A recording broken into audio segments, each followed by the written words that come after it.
Hello everyone and welcome back to my YouTube channel CA Vaibhav Vashisht, a channel where you will be getting all the classes of your accounts at free of cost. And not just free of cost, we will be learning all the concepts of your accounts with fun, with examples of some big celebrities and real life scenarios, ताकि आपको किसी भी चीज़ को रटना ना पड़े और आपको अकाउंट्स का हर एक कंसेप्ट भी अच्छे से समझ में आ जाए।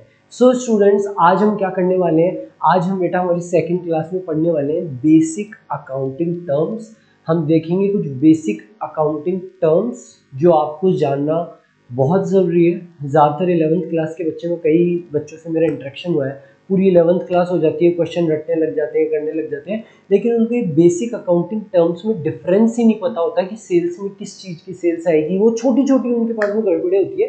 तो आज हम करेंगे कुछ बेसिक अकाउंटिंग टर्म्स। बेटा हमने कल की क्लास में समझा था कैपिटल क्या होती है, असेट क्या होता है, और लायबिलिटीज क्या होती है। मैंने आप लोगों को बताया था always treat your business as separate from you. हाँ सर, आपने हमको बताया था जैसे हमारा इंस्टाग्राम अकाउंट होता है, फेसबुक पे अकाउंट होता है, वो है तो हमारा ही, बट वो हम हमारे से अलग ट्रीट करते हैं, उसको एक नॉन लिविंग बीइंग है। वैसे ही हम हमारे बिजनेस को भी सेपरेट ट्रीट करेंगे, वो है तो हमारा ही, पैसा उसमें हम लगाएंगे, प्रॉफिट भी हमारा होगा, लॉस भी हमारा होगा, but we will always treat it as separate from us, ताकि तभी हमको ये सारे कंसेप्ट समझ में आएंगे। कल हमने समझा था कि कैपिटल क्या होती है। सर आपने बताया था जो भी पैसा हम बिजनेस में लगाते हैं, जो भी अमाउंट प्रोप्राइटर, कंपनी का मालिक, बिजनेस का मालिक अपने बिजनेस में लगाता है, उसको हम कैपिटल कहते हैं। असेट क्या होता है हमने वो देखा था, उसके बाद में हमने लायबिलिटीज को समझा था, और हमने एक इक्वेशन निकाली थी हमारे एग्जांपल के हिसाब से कि capital is equals to asset minus liabilities, और आप सब लोगों को समझ में भी आ गई थी इक्वेशन। हाँ सर, क्योंकि असेट हमारा 10 लाख का था, कैपिटल हमने 5 लाख की लगाई थी, तो 5 लाख का हमको लोन भी लेना पड़ा था। तो बेटा आज चलते हैं उसके थोड़ा आगे, कैपिटल के थोड़ा आगे, और आज समझते हैं कि ड्राइंग्स क्या होता है। ठीक है सर।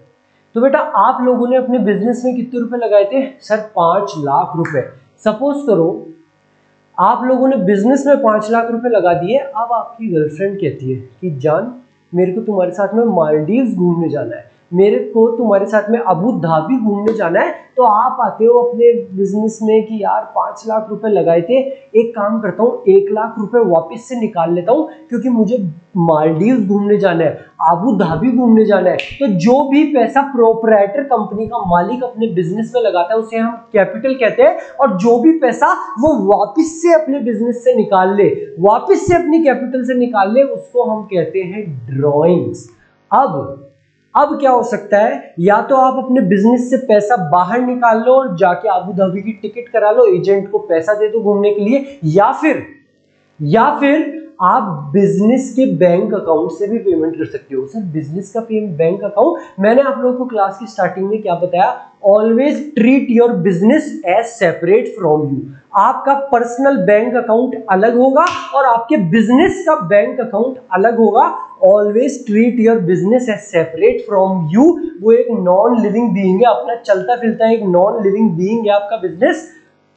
तो अगर आप अपने बिजनेस के बैंक अकाउंट से सीधा पेमेंट कर दो, है तो आप ही का बिजनेस, आप बोलते हो एजेंट को कि ले तेरा बैंक अकाउंट बता, और आप अपने बिजनेस से बैंक अकाउंट, अपने बिजनेस के बैंक अकाउंट से पेमेंट कर दो अपने पर्सनल चीजों के लिए। ये आपका पर्सनल चीज है कि आपको अबू धाबी घूमने जाना है, आपको मालदीव्स घूमने जाना है, तो उसको भी हम ड्रॉइंग्स ही बोलेंगे, so what are drawings? Drawings is any cash or value of goods withdrawn by the owner. आप लोग जो मालिक हो कंपनी के, अगर आप पैसा या कुछ भी अमाउंट के गुड्स निकाल लेते हो फॉर पर्सनल यूज और एनी प्राइवेट पेमेंट, आपको अबू धाबी घूमने जाना था, आपको अबू धाबी अपनी गर्लफ्रेंड के साथ घूमने जाना था, आपका प्राइवेट पेमेंट था, आपके बिजनेस से कोई रिलेशन नहीं था उस पेमेंट का, made out of business funds, लेकिन आपने पेमेंट करा अपने बिजनेस के बैंक अकाउंट से, तो उसको हम कहेंगे ड्रॉइंग्स। तो बेटा ड्रॉइंग्स क्या होता है? आसान शब्दों में, जो कैपिटल आपने अपने बिजनेस में लगाई है, अगर आप उसको वापस से निकाल लो अपने पैसे को, तो उसको हम ड्रॉइंग्स कहते हैं। और हमारी डेफिनेशन याद करनी है तो मैंने क्या बताया, कोई भी पैसा अगर आप निकाल लो या आप कोई प्राइवेट पेमेंट कर दो अपने बिजनेस फंड में से, अपने बिजनेस के बैंक अकाउंट से, जैसे कि आपने आबू धाबी मालदीव घूमने का पेमेंट करा अपने बिजनेस के बैंक अकाउंट से, तो वो भी होता है हमारा ड्राइंग्स। चलते हैं हमारे नेक्स्ट कंसेप्ट के ऊपर, अकाउंट। ये शब्द आप अपने 11th 12th और आगे जाके बहुत ज्यादा सुनने वाले हो, अकाउंट की। अकाउंट क्या होता है बेटा? ये अकाउंट आपका इंस्टाग्राम अकाउंट नहीं है। हम अकाउंट्स में, अकाउंटेंसी सब्जेक्ट में अकाउंट शब्द का यूज करते हैं। क्यों? कुछ इस तरीके का होता है आपका अकाउंट, कुछ इस तरीके का टी शेप का आपका अकाउंट होने वाला है।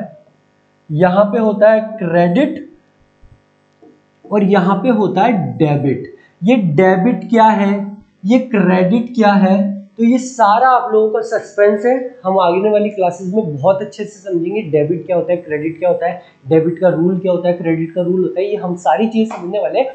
अभी अकाउंट क्या होता है बेटा? कुछ इस टी शेप का अकाउंट होगा। यहाँ पे होगा अमाउंट, यहाँ पे होगा पर्टिकुलर, यहाँ पे भी होगा अमाउंट, दोनों तरफ ये अमाउंट होगा। कुछ इस टी शेप का अकाउंट होगा। हर चीज का हम अकाउंट बनाएंगे, जैसे कि कैश अकाउंट हो गया, जैसे कि असेट अकाउंट हो गया, जैसे कि कोई आपके दोस्त का नाम, कोई भी आपका अकाउंट हो गया, कोई भी पर्सन या कोई भी चीज जो भी उससे रिलेटेड सारे ट्रांजैक्शंस है, वो सब ट्रांजैक्शंस को हम यहाँ पे लिखेंगे कि कैश सेल्स, एक बार पैसा आया, 2 बार पैसा आया, 3 बार पैसा आया, ये सब चीजों को हम एक साथ में लिखेंगे। तो उसके लिए हम एक अकाउंट बना देंगे कि भाई ये सारा ट्रांजैक्शंस रिलेटेड, कैश से रिलेटेड जो भी ट्रांजैक्शन है वो हम कुछ इस तरीके के अकाउंट में बना देंगे। जब आप इसको प्रैक्टिकली देखोगे अकाउंट बनते हुए तो आपको सब चीज समझ में आ जाएगी। हो सकता है अभी आपको लगे यार पता नहीं क्या अकाउंट है, अभी आप कुछ टाइम बाद में क्वेश्चंस देखोगे आपको अच्छे से समझ में आ जाएगा। चलते हैं नेक्स्ट कंसेप्ट जो कि बहुत इंपॉर्टेंट है आपके लिए जानने के लिए, गुड्स। कि गुड्स क्या होता है? तो बेटा goods are all those things, goods वो सारी चीजें हैं जो आप खरीदते हो रीसेल करने के लिए, जो आप खरीदते हो रीसेल करने के लिए, या आप खरीदते हो उससे फिनिश प्रोडक्ट बनाने के लिए जो कि अल्टीमेटली आपको बेचना है। सर क्या बोला आपने? गुड्स वो सारी चीजें जो आप खरीदते हो रीसेल करने के लिए, या फिर आप खरीदते हो कि उनसे आप कोई ऐसी चीज बना दो जिसको आपको अल्टीमेटली बेचना है। जैसे कि आपका बिजनेस था फर्नीचर का, आप लोग फर्नीचर में डील करते हो, चेयर्स, डाइनिंग टेबल, सोफा, ये सारी चीजें बनाते हो आप। तो अगर आप कोई चेयर को खरीदो, आप कोई चेयर को खरीदो 1000 रुपए में और 2000 रुपए में बेच दो, बहुत चालाक हो आप लोग, सस्ते में खरीदते हो और ऑनलाइन महंगे में बेच देते हो, या अपने कोई अमीर दोस्तों को महंगे में बेच देते हो, यही बिजनेस है आपका। तो अगर आप किसी चेयर को खरीदो 1000 रुपए में और उसको 2000 रुपए में बेच दो, आपने वो चेयर खरीदी बेचने के लिए थी, तो वो आपका गुड्स होगा। या ये भी हो सकता है कि आप बोलो मैं चेयर को नहीं खरीदूंगा, मैं बहुत सारी लकड़ियां खरीदूंगा, फेविकॉल खरीदूंगा, उसको जोड़ूंगा और उसके बाद में मैं चेयर्स को बेचूंगा, तो वो सारी चीजें गुड्स में ही आएगी अगर आप उन चीजों को खरीदते हो और उससे फिनिश प्रोडक्ट बनाते हो। लेकिन सवाल ये आता है कि आप लोग चेयर्स खरीदोगे, आपका फर्नीचर का बिजनेस है, अगर आप लोग चेयर्स खरीद रहे हो तो वो तो गुड्स है। क्या मैं चेयर्स खरीदूंगा? मेरा किस चीज का बिजनेस था? सर हमारा तो फर्नीचर का बिजनेस था और आपका बिस्किट मैन्युफैक्चरिंग का बिजनेस था, हम दोनों के दोनों शार्क टैंक में गए थे। तो अगर मैं फर्नीचर खरीदता हूं, मैं चेयर्स खरीदता हूं, तो क्या मेरे लिए भी गुड्स होगा? हाँ सर आप ही ने तो बोला अभी, बेटा वो गुड्स होगा केवल आप लोगों के लिए, क्योंकि आपका बिजनेस ही वो है, आपका बिजनेस ही चेयर्स को खरीद के रीसेल करने का है। मेरे लिए वो गुड्स नहीं होगा, मेरे लिए गुड्स होगा बिस्किट अगर मैं खरीद के बेचूं, 5 रुपए का बिस्किट खरीद के 10 रुपए का बेच दूं, या मैं आटा खरीदूं, मैदा खरीदूं, उससे बिस्किट बनाऊं और उसके बाद में उसको बेच दूं, वही मेरे लिए गुड्स होगा। अगर मैं फर्नीचर खरीदता हूं तो वो फर्नीचर मेरे लिए असेट होगा, वो फर्नीचर मेरे लिए असेट होगा, वेयरएज आप लोगों के लिए वही फर्नीचर गुड्स होगा, क्योंकि आपका बिजनेस ही फर्नीचर खरीद बेच करने का है। तो गुड्स क्या होते हैं?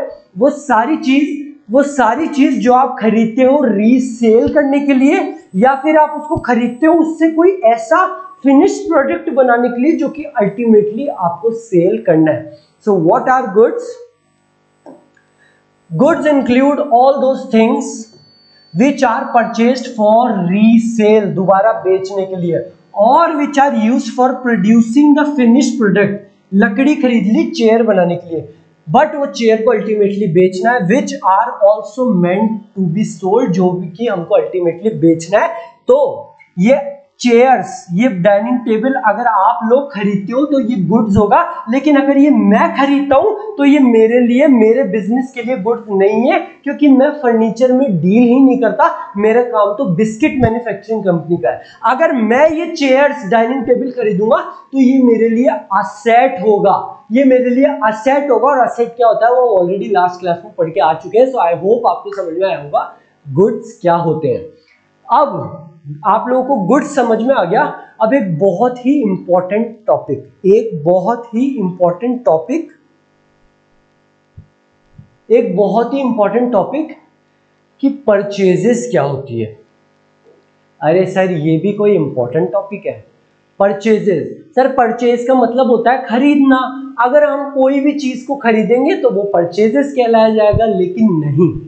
अकाउंट्स में जब भी आप परचेज शब्द सुनो, अकाउंट्स में जब भी आप परचेज शब्द सुनो तो वो आपकी सब चीजों को खरीदना नहीं होता।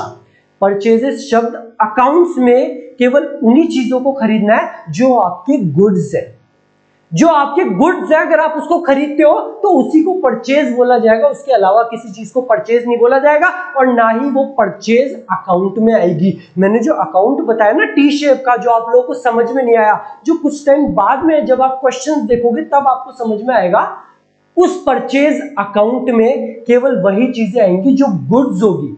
अगर आप लोग चेयर्स खरीदते हो तो वो परचेजेस अकाउंट में आएगी, वो परचेजेस कहलाई जाएगी। एक सेकेंड, अगर आप लोग चेयर्स खरीदते हो तो परचेजेस कहलाई जाएगी, क्योंकि वो आपके लिए गुड्स है। अगर मैं चेयर खरीदता हूं तो क्या वो परचेज कहलाई जाएगी? नहीं सर, क्योंकि आपका तो बिजनेस ही बिजनेस बिस्किट मैन्युफैक्चरिंग का है, तो चेयर आपके लिए गुड्स है ही नहीं। तो अगर मैं चेयर खरीदता हूं तो वो परचेजेस अकाउंट में नहीं आएगी। परचेजेस अकाउंट्स में परचेजेस यानी कि खरीदना, और परचेज अकाउंट में केवल वही आएगा जो आपका गुड्स है। अगर आप अपने गुड्स जिसमें आप डील करते हो उसको खरीदते हो तो ही वो परचेज अकाउंट में आएगा। The term purchases is used only for the purchase of goods, केवल और केवल गुड्स, केवल और केवल goods in which business deals. Purchases can be made both in cash and credit. बेटा आप परचेजेस दोनों कैश और क्रेडिट में कर सकते हो। आई नो आप सब लोगों को ये बहुत अच्छे से पता होगा। आप अपने बिजनेस के लिए चेयर्स खरीदने जाते हो, लकड़ी खरीदने जाते हो, तो आप उस सप्लायर को जो आपको वो चीज बेच रहा है, आप या तो हैंड टू हैंड पैसा निकाल के दे सकते हो कि ले 1 लाख रुपए और ये चेयर्स दे दे, या आप उसको कह सकते हो कि भाई अभी मेरे पास में पैसा नहीं है, पर मैं तेरे को 1 महीने बाद में दे दूंगा। तो अगर आप उसको कहते हो कि आज मेरे पास पैसा नहीं है, 1 महीने बाद में ले लेना, तो वो होता है क्रेडिट परचेज। अगर आप हैंड टू हैंड पैसा दे दो तो कैश परचेज, और आप कहते हो कि पैसा बाद में ले लेना, तो वो होता है क्रेडिट परचेज। और परचेज रिटर्न क्या होता है सर? नाम से ही क्लियर है। परचेज का मतलब है किसी भी चीज को खरीदना, किसी भी चीज को, केवल गुड्स को जिसमें आप डील करते हो, जिसमें आपका बिजनेस डील करता है, उसको खरीदना। अगर आप उसको वापस से रिटर्न कर दो तो उसको बोलते हैं परचेज रिटर्न। आपने लकड़ियां चेयर्स खरीदी, अगर आप उसको वापस से दे दो तो वो हो जाएगा परचेज रिटर्न। लेकिन यहाँ पे ध्यान देने वाली बात क्या है? यहाँ पे ध्यान देने वाली बात यह है, परचेज रिटर्न का दूसरा नाम होता है रिटर्न आउटवर्ड्स। परचेज रिटर्न का दूसरा नाम होता है रिटर्न आउटवर्ड्स। ध्यान रखना, आगे वाले क्वेश्चंस में बहुत काम आने वाला है। नाम से क्लियर है, रिटर्न आउटवर्ड्स। रिटर्न हो रहा है और कहां पे? आउटवर्ड्स। जो परचेज करा था, जो आया था, वो वापस जा रहा है आउटवर्ड। तो परचेज रिटर्न का दूसरा नाम है return outwards. Next topic, purchases. वापस से परचेजेस क्यों आ गया सर? तो ध्यान देना, परचेजेस मैंने आपको क्या बताया? अरे सर हाँ हम समझ गए, परचेजेस अकाउंट्स में केवल उन्हीं चीज की खरीद है जो कि हमारे गुड्स है, जिसमें हमारा बिजनेस डील करता है। जैसे कि हमारा फर्नीचर का काम था, अगर हम चेयर खरीदेंगे तो परचेज अकाउंट में आएगा, परचेजेस कहलाया जाएगा। आप चेयर खरीदोगे तो परचेजेस अकाउंट में नहीं आएगा, आपके लिए केवल बिस्किट्स, आटा, मैदा, वही परचेजेस अकाउंट में आएगा। ठीक है ठीक है, मैंने आप लोगों को क्या बताया था? परचेजेस 2 तरीके से हो सकती है, एक तो कैश परचेज और एक credit purchase. Hand to hand पैसा ले या पैसा 1 महीने बाद में ले लेना। तो अगर आप क्रेडिट परचेज करते हो, अगर आप क्रेडिट परचेज करते हो कि पैसा 1 महीने बाद में ले लेना, तो जिस आदमी से आपने क्रेडिट परचेज करी है वो आपका क्रेडिटर बन जाएगा। सर क्या बन जाएगा? क्रेडिटर। क्रेडिटर कौन होता है? क्रेडिटर वो लोग होते हैं जिनसे हमने क्रेडिट में परचेज करा है गुड्स को और अभी तक हमने पेमेंट नहीं करा, हमने बोला है ये पैसा 1 महीने बाद में ले लेना, वो सारे लोग होते हैं हमारे creditor. What are creditor? It represents those persons और फर्म्स, वो लोग, वो कोई आदमी भी हो सकता है, उसका भी कोई बिजनेस हो, खुद की फर्म बना रखो, from whom goods have been purchased और सर्विसेज procured on credit, पैसा 1 महीने बाद में ले लेना, and payment has not been made to them, हमने क्रेडिट में परचेज कर ली है गुड्स या फिर कोई सर्विसेज अवेल कर लिया है और हमने उनको पैसा नहीं दिया है, तो वो बन जाएंगे हमारे क्रेडिटर। आओ बच्चों नेक्स्ट कंसेप्ट के ऊपर, सेल्स। सेल्स का मतलब क्या होता है? सर ये भी कोई टॉपिक है?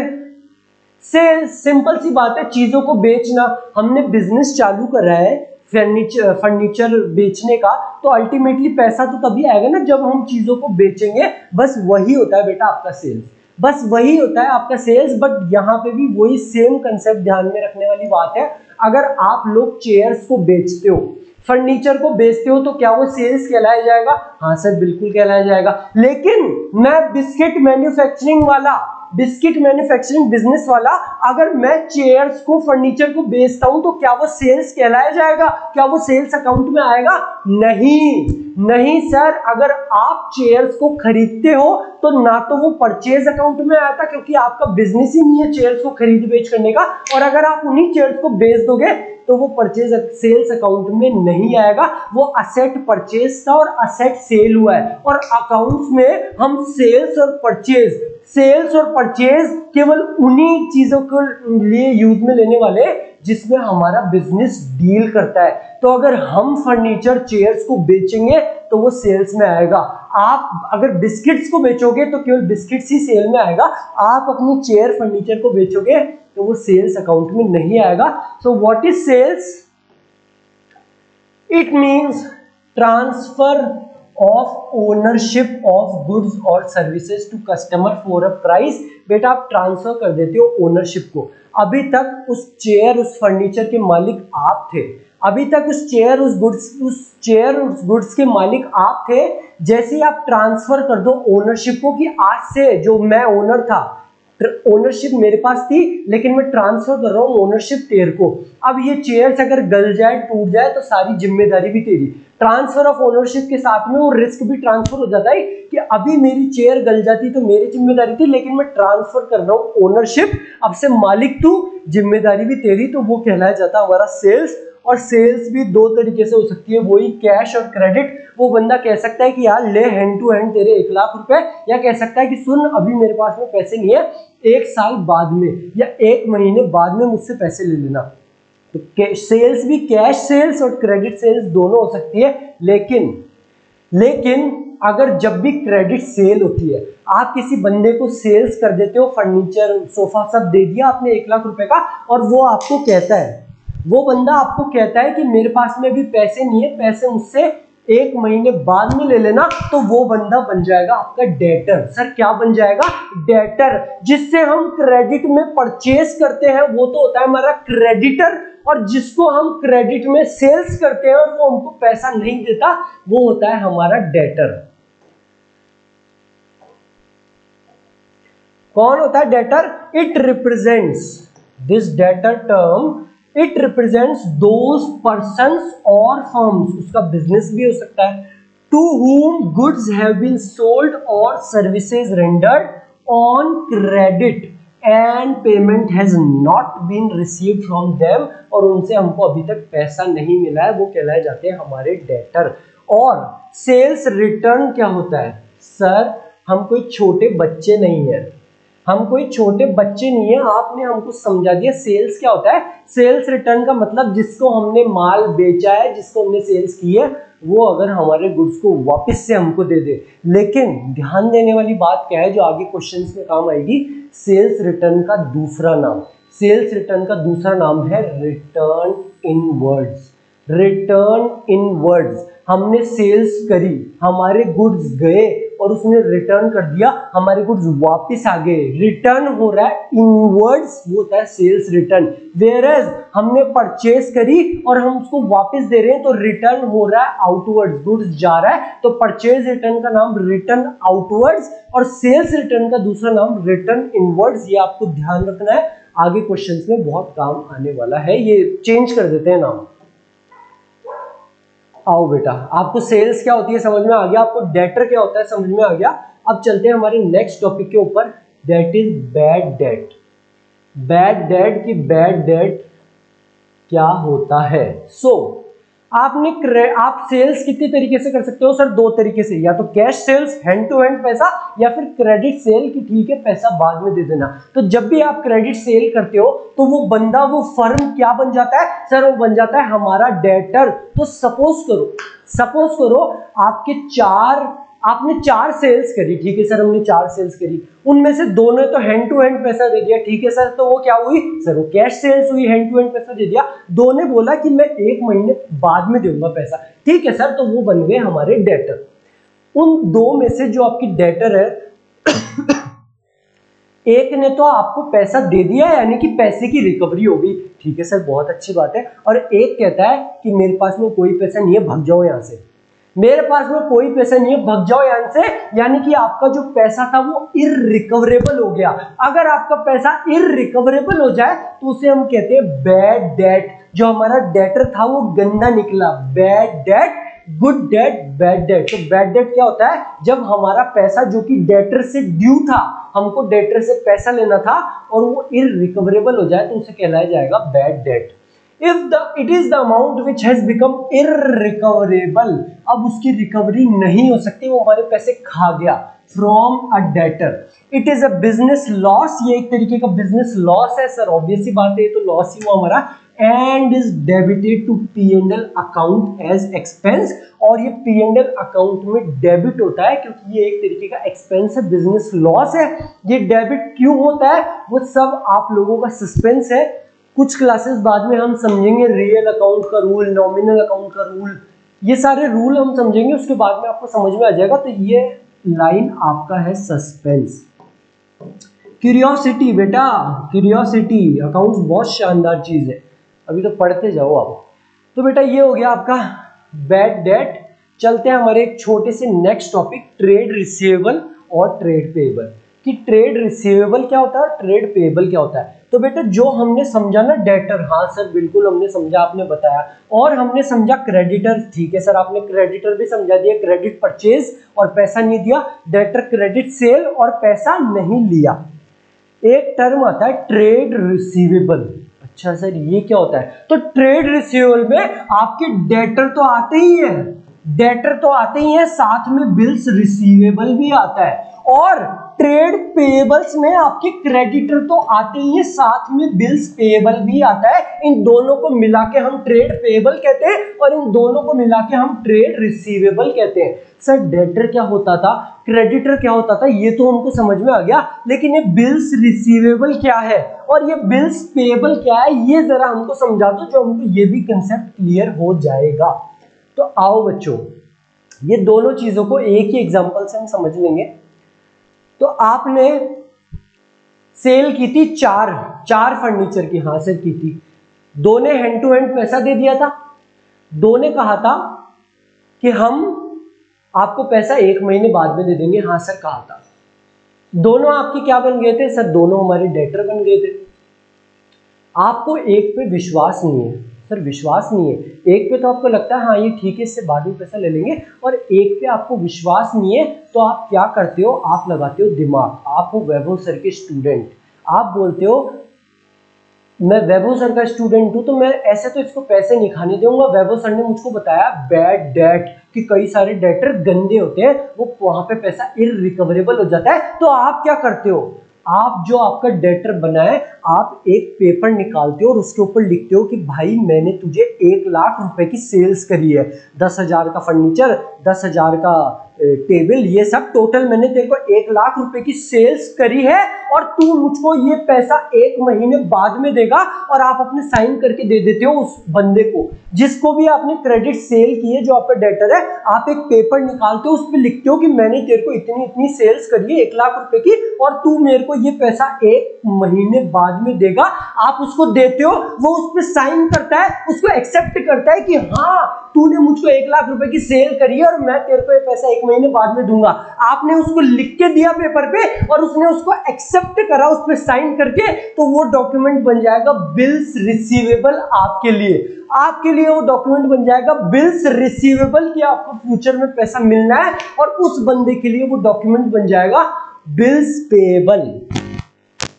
उस बंदे के लिए वो डॉक्यूमेंट बन जाएगा बिल्स पेएबल कि उसको आपको फ्यूचर में पैसा देना है। So what is bills receivable और बिल्स पेएबल? एक बिल ऑफ एक्सचेंज। आपने एक पेपर पे लिख के दे दिया कि मैंने तेरे को 1 लाख रुपए की सेल्स करी है और तेरे को फ्यूचर में मुझको 1 लाख रुपए देने हैं, और वो उसको एक्सेप्ट कर ले। उसको एक्सेप्ट करना भी जरूरी है, केवल आप लिख के नहीं दोगे, वो एक्सेप्ट भी करेगा। जैसे ही वो एक्सेप्ट करके आपको वापस से वो पेपर दे देगा तो वो हो जाएगा आपके लिए बिल्स रिसीवेबल और उसके लिए bills payable. So what is bills receivable and what is bills payable? A bill of exchange becomes bills receivable for the person who draws it।